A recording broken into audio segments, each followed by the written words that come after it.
VT Bulletin sponsored by उत्तम Singh academy Rewa. नमस्कार, Vindhya times में आपका स्वागत है और आपके साथ में आशुतोष हाजिर हैं आज के बुलेटिन के खबरों के साथ। कोरोना वायरस से बचाव के लिए जिले में टोटल लॉकडाउन जारी है, लेकिन इसके बावजूद भी कई लोग बेवजह सड़कों पर घूमते निकल पड़ते हैं। आज Rewa SP Abid Khan, additional SP Shiv Kumar Verma, CSP Shivendra Singh Baghel, यातायात डीएसपी मनोज वर्मा के नेतृत्व में नगर में बाइक रैली निकालकर भ्रमण किया गया और लोगों को समझाइश भी दी गई। पुलिस की बाइक रैली के दौरान कई लोग सड़कों पर घूमते नजर आए, जिन्हें पुलिस द्वारा समझाइश भी दी गई। गली मोहल्लों में जाकर लोगों को अपने घर पर रहने के लिए एवं घर से बाहर न निकलने के लिए कहा गया। पुलिस प्रशासन के द्वारा कई लोगों को फालतू घूमते पाए जाने पर थाने भी ले जाया गया। इस दौरान कई असामाजिक तत्वों का झुंड भी देखने को मिला।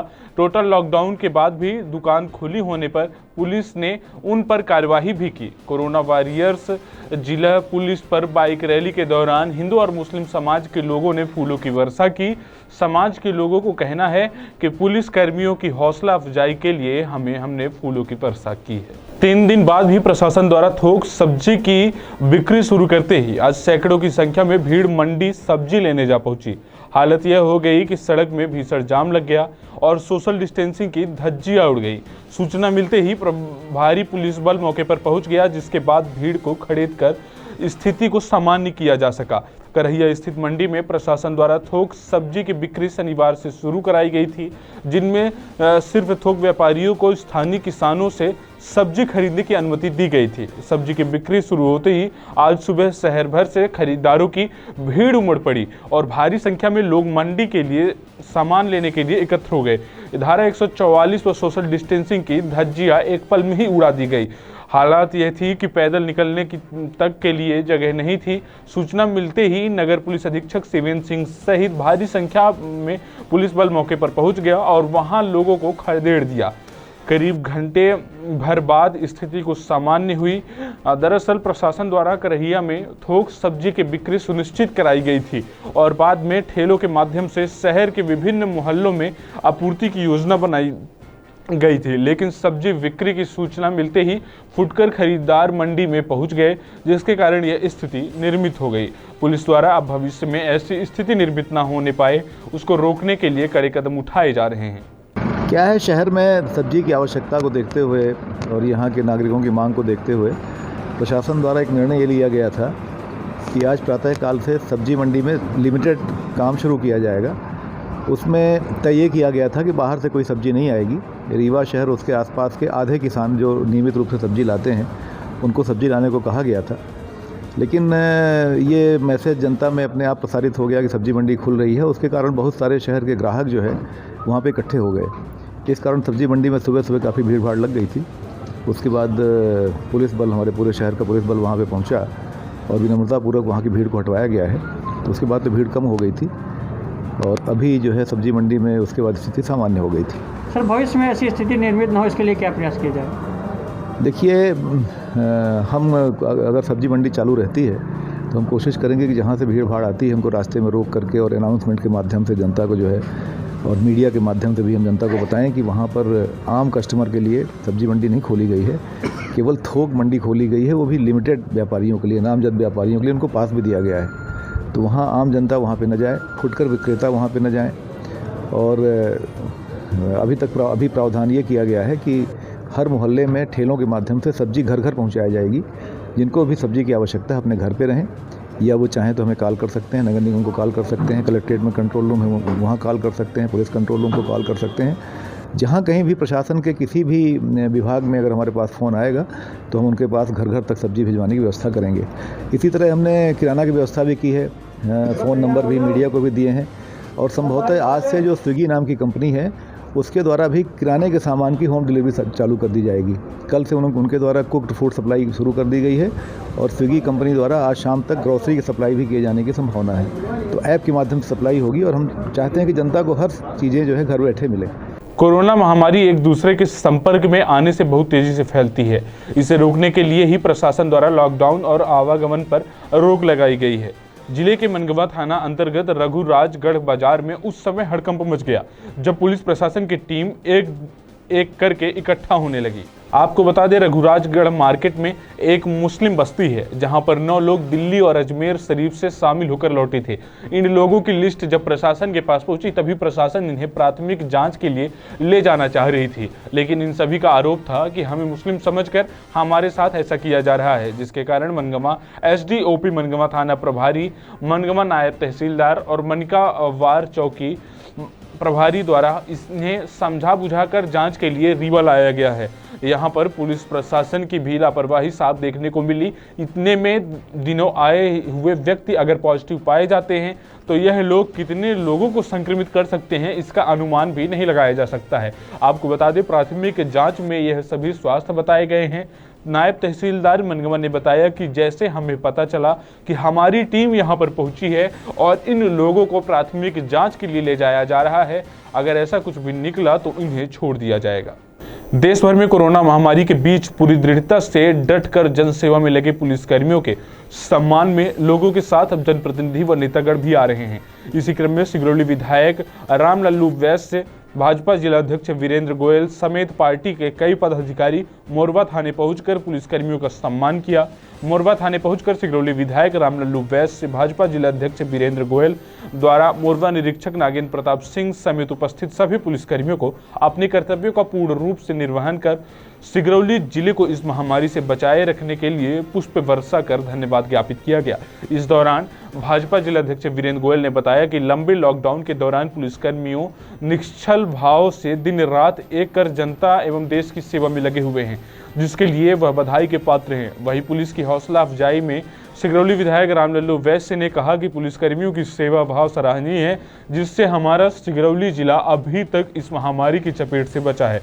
आगामी दिनों में भी इसी तरह प्रकार से समर्पण भाव के सहयोग की अपेक्षा है।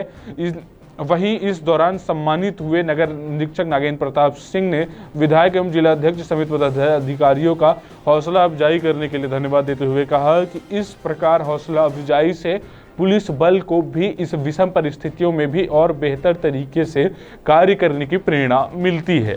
सिगरौली से पुष्पलेश द्विवेदी की रिपोर्ट। आज माननीय विधायक जी, माननीय जिलाध्यक्ष जी भारतीय जनता पार्टी और मंडल अध्यक्ष और पूर्व मंडल अध्यक्ष महोदय के द्वारा पुलिस बल की हौसला अफजाई की गई है कि इस कोरोना जैसी बीमारी के दौर में हमारा पुलिस बल अथक परिश्रम करके और अपनी ड्यूटी निभा रहा है। इसके लिए हम माननीय विधायक जी और उनकी टीम, माननीय जिलाध्यक्ष महोदय जी और उनकी टीम को सहृदय धन्यवाद ज्ञापित करते हैं और निश्चित रूप से उनके इस मोटिवेशन से पुलिस को काम के प्रति और भी तेज़ी से लग जाने को प्रेरित करती है।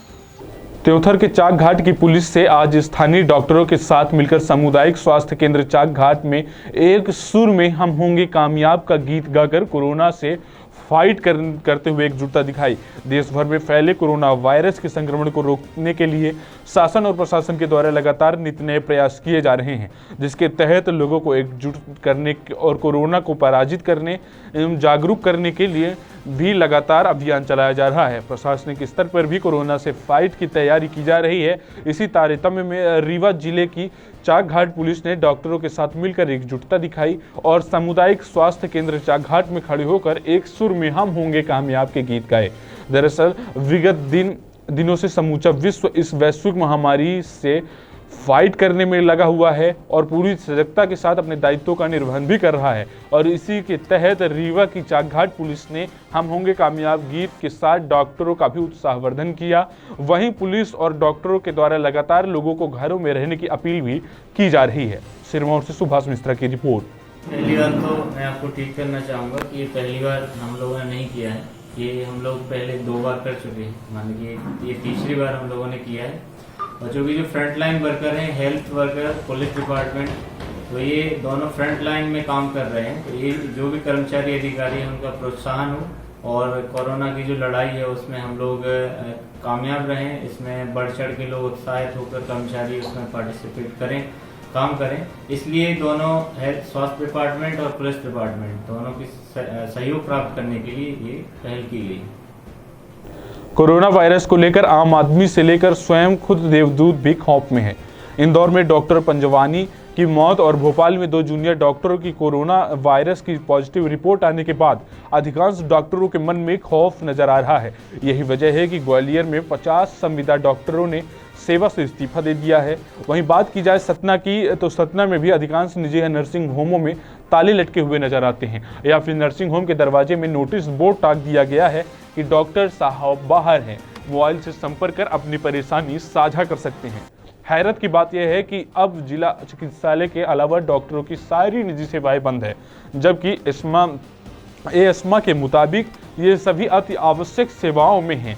ऐसे में वो मरीज जो अन्य गंभीर बीमारियों से ग्रसित हैं, भला अब वो जाएं तो कहां जाएं। मध्य प्रदेश में कोरोना की चपेट में आए देवदूत व उनकी मौत हो जाने पर स्वास्थ्य सेवाएं पटरी से उतर गई हैं। कोरोना से घबराए डॉक्टर निजी नर्सिंग होम व अपनी क्लिनिक को पूरी तरह से लॉकडाउन कर रखा है, जबकि एस्मा के मुताबिक ये सभी अति आवश्यक सेवाएं में से है। आलम यह है कि अब डॉक्टरों की कमी से जूझ रहा सतना के सरकारी अस्पतालों में मरीज का लोड भी बढ़ गया है। ऐसे में कोरोना के अलावा अन्य बीमारियों से ग्रसित मरीजों का इलाज के अभाव में भटक रहे हैं। वहीं जिला प्रशासन अव्यवस्थ स्वास्थ्य सेवाएं बंद न करने की नसीहत दे रहे हैं। नर्सिंग होम और पूरा चिकित्सा सेवा जो है आवश्यक सेवा में है और इनको अपने नर्सिंग होम खुला रखना है। इन पर कोई किसी प्रकार की रोक नहीं है और जो भी मरीज, क्योंकि कोरोना के अलावा भी तरह तरह के मर्ज से लोग हैं इसलिए उनको खुला रखने का निर्देश है और उनको ये इसीलिए शासन ने एस्मा भी लगाया है कि वो अपनी इच्छा के अनुसार मतलब बंद नहीं कर सकते, उनको खुला रखना आवश्यक है। नहीं, उनको खोलने का निर्देश है, कहीं कोई उनके लिए रोक नहीं है। अगर कोई बंद कर रहा है तो वो गलत बंद कर रहा है, उसको हम लोग देखते हैं। अगर कोई नाम ऐसा आता है तो उसके खिलाफ हम लोग कार्रवाई करेंगे। कोल इंडिया SECL जोहिला एरिया की सबसे बड़ी कॉलोनी GM कॉम्प्लेक्स है। इस कॉलोनी के समक्ष जंगल में आग लगने से कॉलोनी में हड़कंप मच गई। लोग अपने घर से बाहर निकल आए, जिसकी सूचना फायर ब्रिगेड नगर परिषद नौरुजाबाद को मिलते ही पूरी टीम आग बुझाने के लिए पहुंच गई। कॉलोनी और विद्यालय के समक्ष आग पहुंचते देख कॉलोनी वासियों द्वारा नगर परिषद को सूचना कर फायर ब्रिगेड मंगवाया गया। फायर ब्रिगेड के माध्यम से आग को काबू में लाया गया और कॉलोनी और केंद्रीय विद्यालय में आग पहुंचाने से बचाया गया। कॉलोनी के लोगों के द्वारा बताया गया कि बहुत बड़ी घटना हो सकती थी अगर फायर ब्रिगेड समय से न पहुंच पाता तो। जिस कॉलोनी के समक्ष आग लगी थी वह कॉलोनी A और B टाइप है। इस कॉलोनी में SECL के वरिष्ठ अधिकारी और कर्मचारी निवास करते हैं और केंद्रीय विद्यालय भी यहीं पर है। आग कैसे लगी उसकी पुष्टि अभी तक नहीं हो पाई है, लेकिन यह जांच का विषय है। नौरोजाबाद से संदीप तिवारी की रिपोर्ट। पाली थाना अंतर्गत ग्राम चंदपुर में एक पति महज एक गुटखे के लिए अपनी पत्नी की हत्या कर दी। पति के विरुद्ध पुलिस ने मामला दर्ज कर लिया है। बिरसिंहपुर पाली थाना अंतर्गत राजश्री गुटखा के लिए पैसे मांग रहे पति को जब पैसा नहीं मिला तो नाराज पति ने मारपीट कर पत्नी को आग के हवाले कर दिया। यह मामला गत माह 28 तारीख दिन शनिवार की शाम तकरीबन 7:30 बजे का है, जहां पाली थाना अंतर्गत ग्राम चंदपुर में दिल दहला देने वाले इस हादसे के बाद पुलिस ने 13 दिनों के बाद आरोपी पति राजेश मिश्रा अमर सिंह गोंड उम्र 36 वर्ष के विरुद्ध हत्या का मामला कायम कर लिया है। इस हादसे में अग्निदग्धा पीड़िता पार्वती पति राजेश सिंह गोंड उम्र 30 वर्ष तकरीबन 70% से अधिक आग से झुलस गई थी। घटना के बाद आनन फानन में उन्हें जिला अस्पताल शहडोल ले जाया गया था, जहां एक दिन के बाद यानी 29 मार्च दिन रविवार को उसकी मृत्यु हो गई थी। सूत्रों की माने तो अस्पताल में उपचार के दौरान अपनी माता भानुमती भाई और कंचोदर से व्यथित पीड़ित ने अपनी आप बीती सुनाई थी, जिसमें साफ कहा जा रहा था कि राजश्री गुटखा के पैसे न मिलने पर पति ने ही उसके ऊपर मिट्टी का तेल डालकर उसे आग के हवाले कर दिया। विदित होता है कि हादसे के बाद ही मृतका के 2 मासूम पुत्रों का रो रो कर बुरा हाल है। वहीं ग्राम कचोदर स्थित मायके पक्ष में भी परिवार के बीच मातम का माहौल व्याप्त है। इस मामले में नगर निरीक्षक राजेश चंद्र मिश्र ने बताया कि मृतका पति के विरुद्ध हत्या का मामला कायम कर लिया गया है और आरोपी को गिरफ्तार कर जेल भी भेज दिया गया है। उमरिया से मनु उपाध्याय की रिपोर्ट। 28 तारीख को ये चांदपुर से सूचना प्राप्त हुई थी, पार्वती नाम की महिला है, ये जल गई है और इसको उपचार के लिए शहडोल जिला अस्पताल में भर्ती कराया गया है, जिसके दूसरे दिन देहांत हो गई थी और उसके बाद डायरी प्राप्त हुई थी और पीएम रिपोर्ट प्राप्त हुआ था और उस पर जाँच की गई मर्ग पे। तो यह पाया गया कि उसका पति राजेश सिंह और गोन है और ये उससे राशि के लिए पैसे मांग रहा था और जब महिला ने मना किया जब पैसे देने से, तो ये जगह जगह उसमें आग लगा दिया था और महिला के ऊपर मिट्टी का तेल डाल के उसको धक्का दे दिया था, तो चूल्हे के पास गिर गई थी, जिसके कारण वो जल गई थी। प्रथम दृष्टया मामला 302 IPC के पाया गया था, तो उसमें प्रकरण पंजीबद्ध किया गया है और साथ ही आरोपी को गिरफ्तार भी किया गया है। तो ये थी रीवा और विंध्य क्षेत्र की कुछ प्रमुख खबरें। ऐसे ही खबरों के लिए आप बने रहिए विंध्य टाइम्स के साथ। बहुत बहुत धन्यवाद।